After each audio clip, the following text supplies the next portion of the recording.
Hello children, welcome to us education. आज हम करेंगे 7वीं क्लास की हिंदी की किताब बाल महाभारत कथा का 13वां चैप्टर जरासंध। आइए देखते हैं कि इस चैप्टर में क्या बताया गया है। इंद्रप्रस्थ में प्रतापी पांडव न्यायपूर्वक प्रजा पालन कर रहे थे। युधिष्ठिर के भाइयों तथा साथियों की इच्छा हुई कि अब राजसूय यज्ञ करके सम्राट पद प्राप्त किया जाए।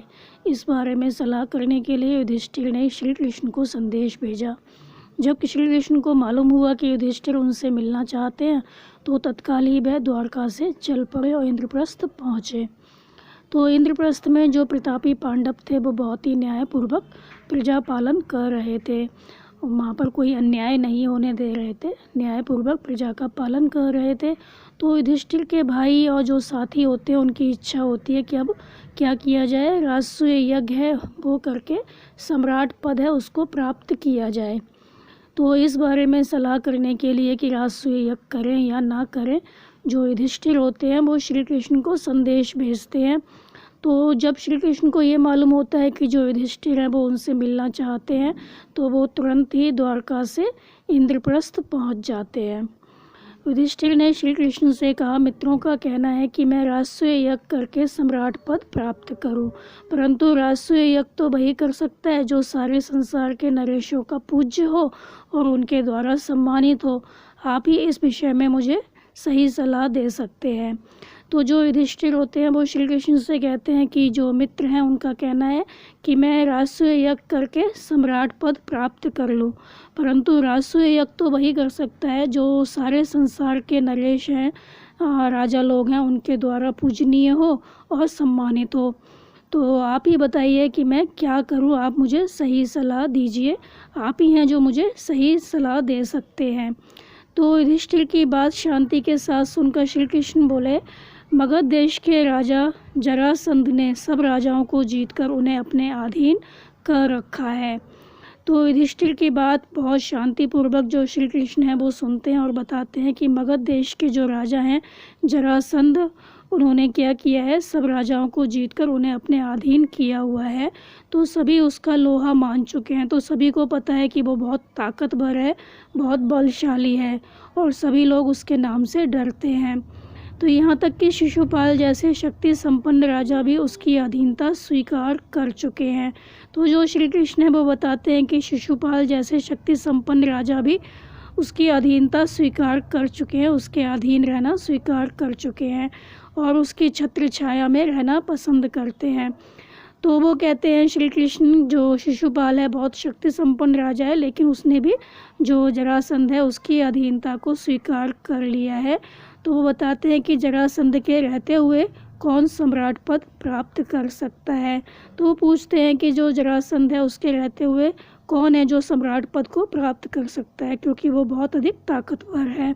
तो जब महाराज उग्रसेन का नासमझ बेटा कंस जरासंध की बेटी से ब्याह करके उसका साथी बन गया था, तब मैंने और मेरे बंधुओं ने जरासंध के विरुद्ध युद्ध किया था।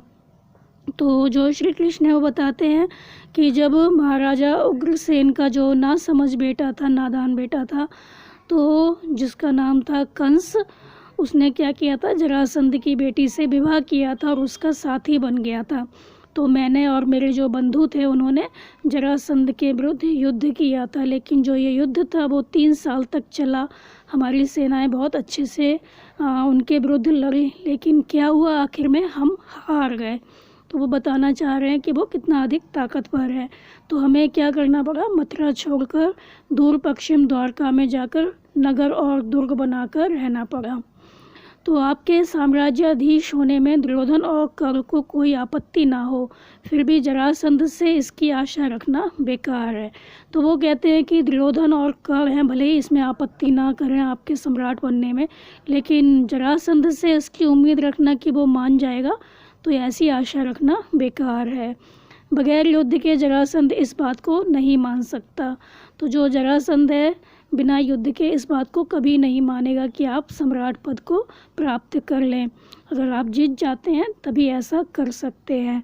तो जरासंध ने आज तक पराजय का नाम तक नहीं जाना है। तो जरासंध इतना ताकतवर है, बलशाली है कि आज तक वो किसी से नहीं हारा है, उसकी पराजय नहीं हुई है, वो पराजय का नाम तक नहीं जानता। तो ऐसे अजय पराक्रमी राजा जरासंध के जीते जी आप राजसूय यज्ञ नहीं कर सकेंगे।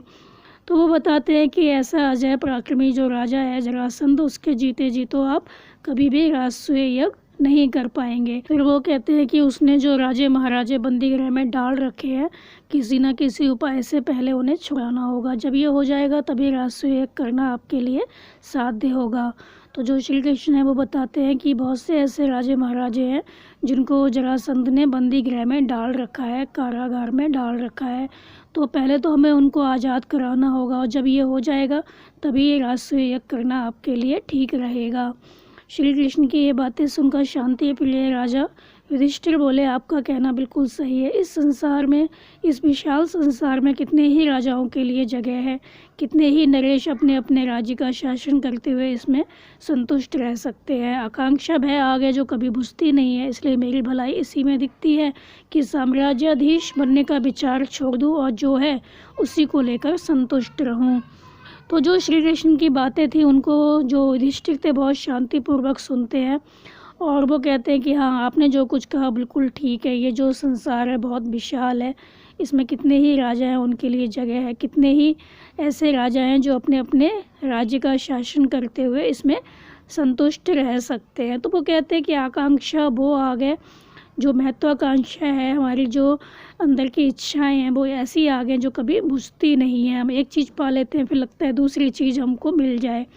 तो वो कहते हैं मेरी भलाई तो इसी में है कि मैं क्या करूं, जो साम्राज्याधीश बनने का विचार है, सम्राट पद को प्राप्त करने का विचार है, उसको त्याग दूं और जो कुछ मेरे पास है उसी को लेकर मैं संतुष्ट रहूं। युधिष्ठिर की ये विनयशीलता भीमसेन को अच्छी ना लगी। उसने कहा, श्री कृष्ण की नीति कुशलता, मेरा शारीरिक बल और अर्जुन का शौर्य एक साथ मिल जाने पर कौन सा ऐसा काम है जो हम नहीं कर सकते।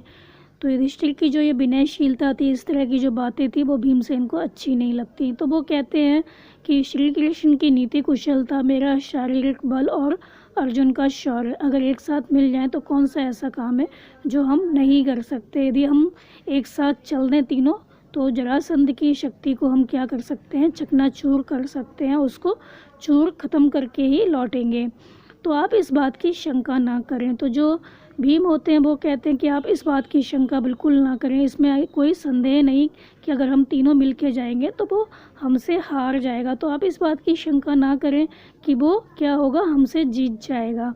यह सुनकर श्री कृष्ण ने कहा, यदि भीम और अर्जुन सहमत हो तो हम तीनों एक साथ जाकर उस अन्यायी की जेल में पड़े हुए निर्दोष राजाओं को छुड़ा सकेंगे। तो ये सुनकर जो श्री कृष्ण होते हैं वो कहते हैं, यदि भीम और अर्जुन सहमत हैं इस बात से तो हम तीनों एक साथ जाकर जो वो अन्यायी जरासंध है उसकी जेल में जो निर्दोष राजा पड़े हुए हैं उनको हम आज़ाद कर सकते हैं। परंतु युधिष्ठिर को ये बात ना जची, लेकिन जो युधिष्ठिर होते हैं उनको ये बात तो समझ में नहीं आई, ठीक नहीं लगी। उन्होंने कहा, मैं तो कहूँगा कि जिस कार्य में प्राणों पर बन आने की संभावना हो उसके विचार तक को छोड़ देना ही अच्छा होगा। तो जो युधिष्ठिर है वो कहते हैं कि ये बात तो मुझे ठीक नहीं लगी, क्योंकि इसमें प्राण जाने का जोखिम है, और मैं तो कहूँगा कि जिस कार्य में प्राणों पर बन आए, यदि हमारे प्राण ही संकट में पड़ जाएं तो ऐसा विचार हमें मन में नहीं लाना चाहिए। तो इस विचार को हमें छोड़ देना ही अच्छा होगा। तो यह सुनकर भी अर्जुन बोल उठा, यदि हम यशस्वी भरत वंश की संतान होकर भी कोई साहस का काम ना करें तो धिक्कार है हमें और हमारे जीवन को। तो जब युधिष्ठिर कहते हैं कि हमें ये विचार मन में नहीं लाना चाहिए, तो जो अर्जुन होते हैं, वीर अर्जुन, ये सुनकर कहते हैं कि यदि हम यशस्वी भरत वंश की संतान होकर भी कोई साहस का काम नहीं करते तो क्या है, हम पर धिक्कार है हमें और हमारे जीवन को। तो उनका कहना था कि हम भरतवंश की संतान है, यशस्वी भरतवंश की संतान है, और यशस्वी भरतवंश की संतान होकर भी कोई साहस का यदि हम काम नहीं करते तो धिक्कार है हमें और हमारे जीवन को। तो जिस काम को करने की हमें सामर्थ्य है, भाई युधिष्ठिर क्यों समझते हैं कि हम उसे नहीं कर सकेंगे। तो जो अर्जुन है वो कहते हैं कि जिस काम को करने की हमारे अंदर सामर्थ्य, हम जो काम कर सकते हैं, तो उस काम को जो भाई युधिष्ठिर है वो ये क्यों समझते हैं कि हम उस काम को नहीं कर सकेंगे, तो वो ऐसा क्यों सोचते हैं कि हम ये काम नहीं कर पाएंगे। श्री कृष्ण अर्जुन की इन बातों से मुग्ध हो गए, बोले धन्य हो अर्जुन, कुंती के लाल अर्जुन से मुझे यही आशा थी। तो जो श्री कृष्ण होते हैं जब अर्जुन की ये बातें सुनते हैं तो उनको बहुत अच्छा लगता है, वो मुग्ध हो जाते हैं और कहते हैं कि धन्य हो अर्जुन, कुंती के लाल, कुंती के बेटे अर्जुन से मुझे यही उम्मीद थी कि वो ऐसी बातें करेगा। तो जब जरासंध के साथ युद्ध करने का निश्चय हो जाता है तो श्री कृष्ण और पांडव क्या करते हैं, अपनी योजना बनाते हैं। तो जो श्री कृष्ण होते हैं, भीमसेन होते हैं, अर्जुन होते हैं, वो क्या करते हैं, बलकल वस्त्र पहन लेते हैं और हाथ में जो कुशा की घास होती है जो कि बहुत कोमल होती है वो ले लेते हैं, और जो व्रती लोग होते हैं उनका सा वेश धारण करके मगध देश के लिए चल देते हैं। तो रास्ते में उनको सुंदर नगर और गांव थे वो मिलते, उनको वो पार करते हैं और तीनों जरासंध की राजधानी में पहुंच जाते हैं। तो जरासंध ने कुलीन अतिथि समझकर उनका बड़े आदर के साथ स्वागत किया। तो जरासंध क्या करता है, उनको बहुत ही कुलीन अतिथि समझता है, उच्च कुल का अतिथि समझता है और उनको क्या करता है, बड़े आदर के साथ बिठाता है, उनका आदर सत्कार करता है। तो जरासंध के स्वागत का भीम और अर्जुन ने कोई जवाब नहीं दिया। तो जरासंध का इस तरह जो स्वागत करना था उसका भीम और अर्जुन कोई उत्तर नहीं देते, वो दोनों चुप रहते हैं। इस पर श्री कृष्ण बोले, मेरे दोनों साथियों ने मौन व्रत लिया हुआ है। तो जो श्री कृष्ण होते हैं जब देखते हैं कि ये दोनों कोई स्वागत का उत्तर नहीं दे रहे तो वो कहते हैं ये मेरे दोनों साथी हैं, इन्होंने मौन व्रत लिया हुआ है, मतलब ये चुप रहेंगे, बोलेंगे नहीं, इस कारण अभी नहीं बोलेंगे, इस वजह से ये लोग अभी नहीं बोलेंगे क्योंकि इन्होंने मौन व्रत लिया हुआ है। आधी रात के बाद क्या होगा, जो व्रत है वो खुलेगा तो ये लोग बातचीत करेंगे। तो जरासंध ने इस बात पर विश्वास कर लिया, जरासंध को इस बात पर विश्वास हो गया कि हाँ इन लोगों ने मौन व्रत लिया हुआ है, और तीनों मेहमानों को यज्ञशाला में ठहराकर महल में चला गया। तो जरासंध क्या करता है, इन तीनों मेहमानों को जो यज्ञशाला थी उसमें ठहराता है और महल में चला जाता है। कोई भी ब्राह्मण अतिथि जरासंध के यहाँ आता तो उनकी इच्छा तथा सुविधा के अनुसार बातें करना व उनका सत्कार करना जरासंध का नियम था। तो कोई भी ब्राह्मण अतिथि मेहमान जरासंध के यहाँ आता था तो उनकी इच्छा और सुविधा के अनुसार बातें करना, जैसा वो चाहते हैं वैसी बातें करना, उनका स्वागत सत्कार करना, ये जरासंध का नियम था, वो हमेशा ऐसा ही करता था। तो इसके अनुसार आधी रात के बाद जरासंध अतिथियों से मिलने गया। फिर क्या होता है, आधी रात के बाद जो जरासंध होता है वो इन लोगों से मिलने के लिए जाता है, लेकिन अतिथियों के रंग ढंग देखकर मगध नरेश के मन में कुछ शंका हुई। लेकिन जो ये लोग थे इनके रंग ढंग देखकर जो मगध नरेश जरासंध था उसके मन में कुछ संदेह होता है। तो राजा जरासंध ने रख कर पूछा, सच सच बताओ तुम लोग कौन हो। तो जब जरासंध को संदेह होता है, आशंका होती है कि ये तो ब्राह्मण अतिथि नहीं है, कोई और है, तो वो बहुत तेज़ आवाज़ में पूछता है कि सच सच बताओ कि तुम लोग कौन हो, ब्राह्मण तो दिखाई नहीं देते। वो कहता है आप लोग ब्राह्मण तो नहीं दिखाई देते हो। इस पर तीनों ने सही हाल बता दिया और कहा हम तुम्हारे शत्रु हैं। इस पर क्या होता है, वो तीनों क्या करते हैं, बता देते हैं कि हम तुम्हारे शत्रु हैं, तुमसे अभी द्वंद्व युद्ध करना चाहते हैं, हम तीनों में से किसी एक से जिससे तुम्हारी इच्छा हो लड़ सकते हो, हम सभी इसके लिए तैयार हैं। तो वो कहते हैं तुम्हारा जिससे मन करे उससे तुम लड़ लो, हम सभी इसके लिए तैयार हैं, हम तुमसे लड़ने के लिए तैयार हैं। तभी भीमसेन और जरासंध में कुश्ती शुरू हो गई। अब क्या होता है, जो भीमसेन होते हैं और जो जरासंध है उसमें कुश्ती शुरू हो जाती है। दोनों भी एक दूसरे को पकड़ते, मारते और उठाते हुए लड़ने लगे। अभी इनका आपस में युद्ध शुरू हो जाता है। तो कोई एक दूसरे को क्या करते हैं, पकड़ते हैं, तो वो एक दूसरे को पकड़ते हैं, मारते हैं, उठाते हैं और इस तरह से वो लड़ते हैं। तो इस प्रकार पल भर भी विश्राम किए बगैर वे 13 दिन और 13 रात लगातार लड़ते रहे। तो इस तरह से ही वो 13 दिन और 13 रात लगातार लड़ते रहे, उन्होंने बिल्कुल भी आराम नहीं किया। 14वें दिन जरासंध थक कर जरा देर को रुक गया। 14वें दिन क्या होता है, जरासंध जो था वो हल्का सा थक जाता है, फिर कुछ देर विश्राम करता है, रुक जाता है। पर ठीक मौका देखकर श्री कृष्ण ने भीम को इशारे से समझाया और भीमसेन ने फौरन जरासंध को उठाकर चारों ओर घुमाया और उसे जमीन पर जोर से पटक दिया। फिर मौका देखकर जैसे ही जरासंध रुकता है जरा सा, तो मौका देखकर श्री कृष्ण जो होते हैं भीम को इशारा करके कुछ समझाते हैं, और जो भीमसेन होता है फ़ौरन क्या करता है, जरासंध को उठाता है और उठाकर चारों ओर घुमाता है और उसे ज़मीन पर जोर से पटक देता है। इस प्रकार अजय जरासंध का अंत हो जाता है। वो इतनी ज़ोर से उसको पटकता है कि जो जरासंध था, जो कभी पराजय नहीं हुआ था, जिसने कभी हार नहीं मानी थी, उसका अंत हो जाता है, वो मर जाता है। फिर श्री कृष्ण और दोनों पांडवों ने उन सब राजाओं को छुड़ा लिया जिसको जरासंध ने बंदी गृह में डाल रखा था। तो जरासंध तो मर गया। अब क्या होता है, श्री कृष्ण और जो दोनों पांडव थे उन्होंने क्या किया, जो बंदी गृह में राजा लोग डाले गए थे उनको आज़ाद कर लिया और जरासंध के पुत्र सहदेव को मगध की राजगद्दी पर बैठाकर इंद्रप्रस्थ लौट आए। और जो जरासंध का पुत्र था सहदेव, उसको मगध की राजगद्दी पर बिठाकर वो वापस इंद्रप्रस्थ लौट आते हैं। इसके बाद पांडवों ने विजय यात्रा की और सारे देश को महाराज युधिष्ठिर की अधीनता में ले आए। इसके बाद जो पांडव हैं उन्होंने अपनी जो विजय यात्रा थी वो आरंभ की और सारे देश को महाराज युधिष्ठिर की अधीनता में ले आए। तो जरासंध के वध के बाद पांडवों ने राष्ट्रीय यज्ञ किया। इसमें समस्त भारत के राजा आए हुए थे। तो जरासंध का तो वध हो गया, उसकी मृत्यु हो गई। उसके बाद जो पांडव होते हैं वो राष्ट्रीय यज्ञ करते हैं। इसमें पूरे भारत के बहुत से जो राजा लोग थे वो आते हैं। जब अभ्यागत नरेशों का आदर सत्कार करने की बारी आई तो प्रश्न उठा कि अग्र पूजा किसकी हो। तो जो ये आए हुए मेहमान थे, राजा लोग थे, इनका आदर सत्कार करने की बारी आई तो ये प्रश्न सामने आया कि अग्र पूजा किसकी हो। तो सम्राट युधिष्ठिर थे, उन्होंने इस बारे में पितामह भीष्म से सलाह ली और वृद्ध भीष्म ने कहा कि द्वारकाधीश श्री कृष्ण की पूजा पहले की जाए। तो ये प्रश्न उठ रहा था कि सबसे पहले किसकी पूजा की जाए। तो जो भीष्म पितामह होते हैं तो वो कहते हैं कि द्वारकाधीश श्री कृष्ण है, उनकी सबसे पहले पूजा की जाए।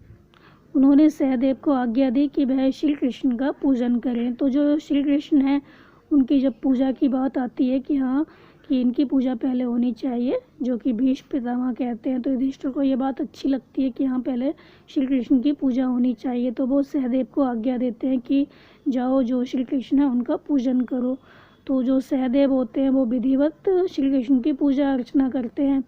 तो वासुदेव का इस प्रकार गौरवान्वित होना, उनको इस तरह पहले पूजा किया जाना, जो चेदी नरेश शिशुपाल थे उनको अच्छा नहीं लगता। तो वो क्या करते हैं, अचानक उठ खड़े होते हैं और बहुत ज़ोर ज़ोर से हंसने लगते हैं। तो सारी सभा है उनकी दृष्टि क्या होती है, वो सब लोग शिशुपाल की ओर देखने लगते हैं। तो वो ऊंचे स्वर में व्यंग से कहता है कि यह अन्याय की बात है, एक मामूली से व्यक्ति को इस प्रकार गौरवान्वित किया जाता है। तो वो कहता है कि ये तो बहुत अन्याय की बात है कि एक मामूली सा व्यक्ति है उसको इस प्रकार गौरवान्वित किया जाता है, उसकी इस तरह सबसे पहले पूजा अर्चना की जाती है। फिर युधिष्ठिर को यूँ हारे हाथों लेने के बाद शिशुपाल सभा में उपस्थित राजाओं की ओर देखकर बोला, उपस्थित राजागण, जिस दुरात्मा ने कुचक्र रचकर भी जरासंध को मरवा डाला उसी की युधिष्ठिर ने अग्र पूजा की। इसके बाद उसे हम धर्मात्मा कैसे कह सकते हैं, उसमें हमारा विश्वास नहीं रहा है। तो जो युधिष्ठिर हैं जब श्री कृष्ण की पूजा अर्चना करवाते हैं तो जो शिशुपाल है उसको ये बात अच्छी नहीं लगती। तो वो क्या करता है, बहुत ज़ोर से हंसता है और जो महाराजा लोग बैठे हुए थे उनसे कहता है कि उपस्थित राजागण, जिस दुरात्मा ने कुचक्र रचकर क्या किया, वीर जरासंध को मरवा डाला, उसी की क्या कर रहे हैं, युधिष्ठिर अग्र पूजा करवा रहे हैं, उसी की पूजा अर्चना कर रहे हैं सबसे पहले। तो इसके बाद उसे हम धर्मात्मा कैसे कह सकते हैं। तो इसको हम धर्मात्मा कैसे कह सकते हैं युधिष्ठिर को, क्योंकि जिस व्यक्ति ने इतने वीर जरासंध को मरवा दिया कुचक्र रचकर, उसको हम धर्मात्मा नहीं कह सकते। तो उनमें हमारा विश्वास अब नहीं रहा है। तो इस तरह शब्द बाणों की बौछार कर चुकने के बाद शिशुपाल दूसरे कुछ राजाओं को साथ लेकर सभा से निकल गया। तो इस प्रकार कहने के बाद जो शिशुपाल होता है वो सभा में से चला जाता है। राजा अधिराज युधिष्ठिर नाराज हुए, राजाओं के पीछे दौड़े गए और उन्हें विनय करके उन्हें समझाने लगे। तो जो राजा अधिराज जो थे युधिष्ठिर, वो इस तरह से नाराज़ हुए, शिशुपाल के पीछे जाते हैं, बहुत अनुनय विनय करते हैं, विनती करते हैं, उनको समझाते हैं। युधिष्ठिर के बहुत समझाने पर भी शिशुपाल जो होते हैं वो मानते नहीं हैं उसका हठ और घमंड जो है वो और बढ़ता चला जाता है। अब वो अपना जो जिद है, अपनी जो घमंड है, उसको और अधिक दिखाने लगते हैं।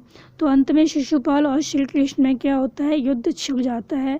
इसमें शिशुपाल जो होता है वो मारा जाता है, राजसूय यज्ञ होता है वो संपूर्ण हो जाता है, और जो राजा युधिष्ठिर है वो राजा अधिराज की पदवी प्राप्त कर लेते हैं।